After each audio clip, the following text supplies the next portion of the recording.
حسبي ربي جل الله ما في قلبي غير الله. الله أكبر الله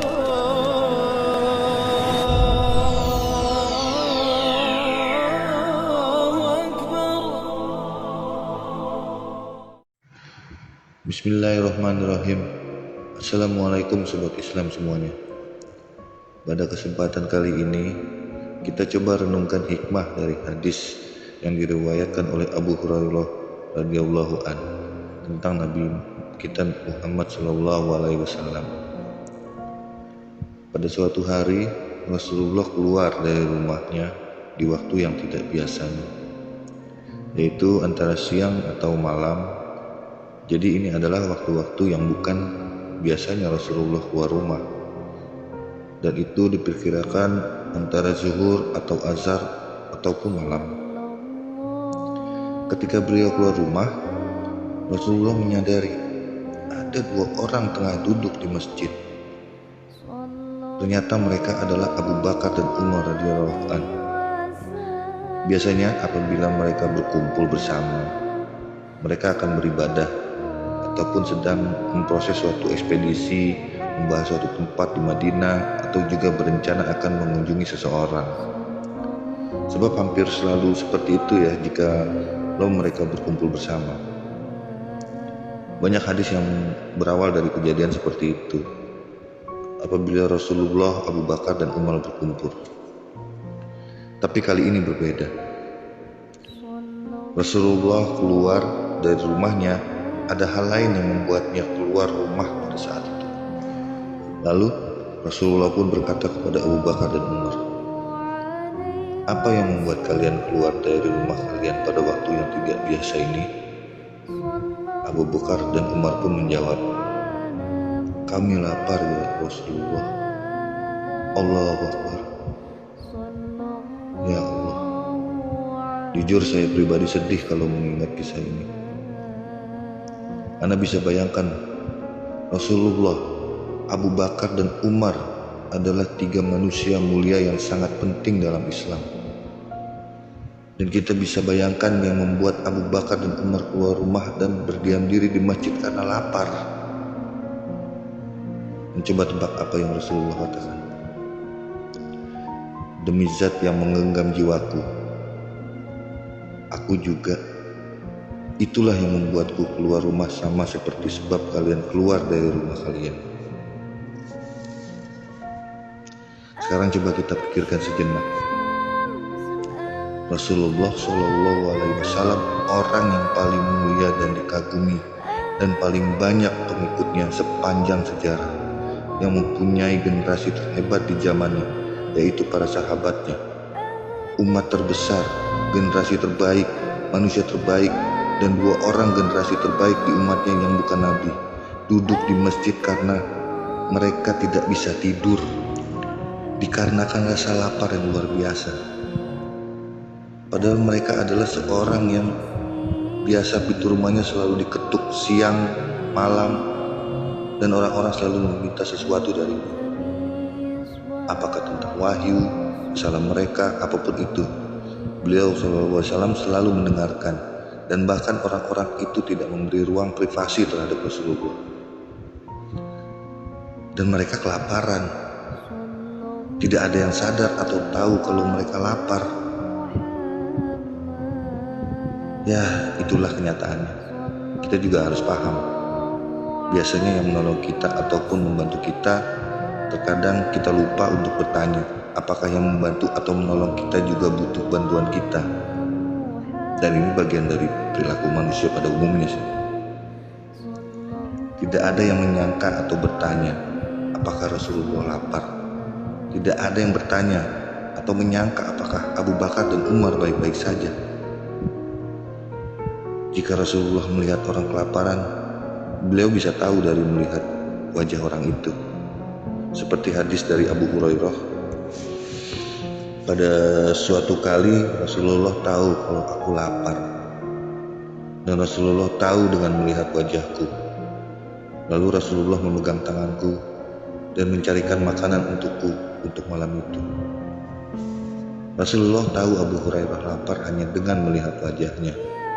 Tapi tak ada satupun yang pernah bertanya, "Ya Rasulullah, apakah Anda lapar?"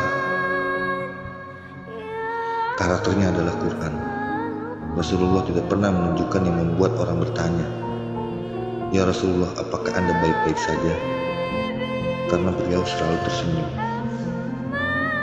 Kecuali pada saat perang Ahzab, yaitu pada saat Umar berjalan ke arah Rasulullah sambil mengangkat bajunya dan menunjukkan kepada Rasulullah bahwa ia mengganjal perutnya dengan batu yang diikat karena rasa lapar. Kemudian Rasulullah pun mengangkat baju dan terlihat ada 2 batu terikat juga di perut beliau. Itulah satu-satunya peristiwa beliau menunjukkan rasa laparnya, dan itu pada situasi perang. Rasulullah adalah Quran yang berjalan, dan kejadian-kejadian tersebut adalah implementasi dari Quran itu. Dengan Rasulullah menunjukkan bahwa kami tidak ingin sesuatu darimu, tidak terima kasih, penghargaan, ataupun kompensasi. Allahu Akbar.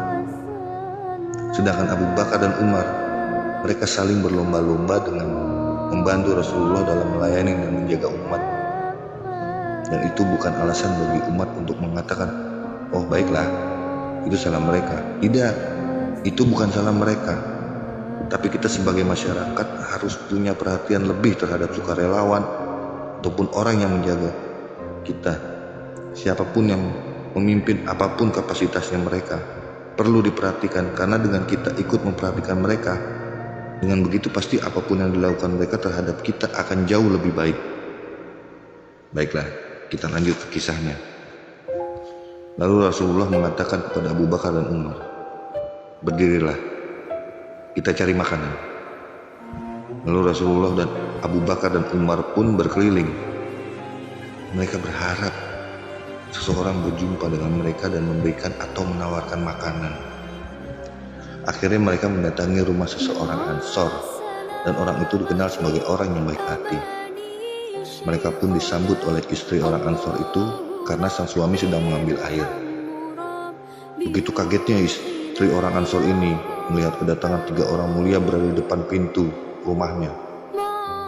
Rasulullah pun menanyakan, "Di mana suamimu?"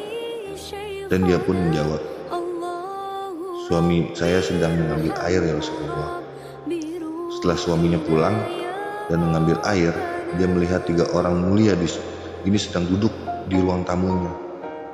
Lalu dia berkata, "Alhamdulillah, Allah telah memberikan kehormatan bagiku atas tamu yang sangat luar biasa ini. Apa keistimewaanku sehingga mendapat tamu seperti ini di rumahku?" Dan kemudian dia langsung memetik kurma dan membawakan air minum untuk disuguhkan kepada Rasulullah, Abu Bakar dan Umar. Tidak hanya itu, dia mengambil pisau untuk memotong domba untuk diberikan kepada Rasulullah. Lalu Rasulullah berpesan kepadanya, "Pastikan jangan domba yang menghasilkan susu." Dia pun memasak dan menyajikannya kepada Rasulullah. Setelah selesai menyantap hidangan tersebut,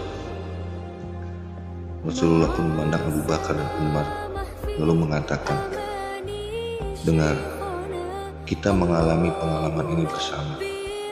Ini adalah malam yang kalian lupa. Aku bersumpah demi zat yang jiwaku berada di genggamannya. Kalian pasti akan bertanya tentang malam ini di hari penghakiman. Apa yang membawamu keluar karena lapar, tapi kalian tidak membawa kembali ke rumah sampai kalian mendapat rahmat dan karunia dari Allah Subhanahu wa Ta'ala. Kalian harusnya bersyukur karena ini." Aisyah radhiyallahu anha pernah berkata, dia tidak pernah menemukan kesalahan apapun bila ada sesuatu yang diberikan kepada Rasulullah, dan Rasulullah tidak pernah mengkritik makanan yang pernah dihidangkan untuk beliau. Apapun yang diberikan kepadanya, Rasulullah selalu bersyukur. Jika ia tidak suka makanannya, Rasulullah pun tidak akan memakannya. Simpel itu. Dan beliau tidak terlihat kecewa ataupun mengeluh terhadap makanan yang ia tidak suka. Karena itu akan menunjukkan bahwa kita tidak bersyukur, bukan hanya pada yang menyajikan atau yang memasaknya, Akan tetapi kita juga tidak bersyukur kepada siapa yang pertama kali menyajikannya.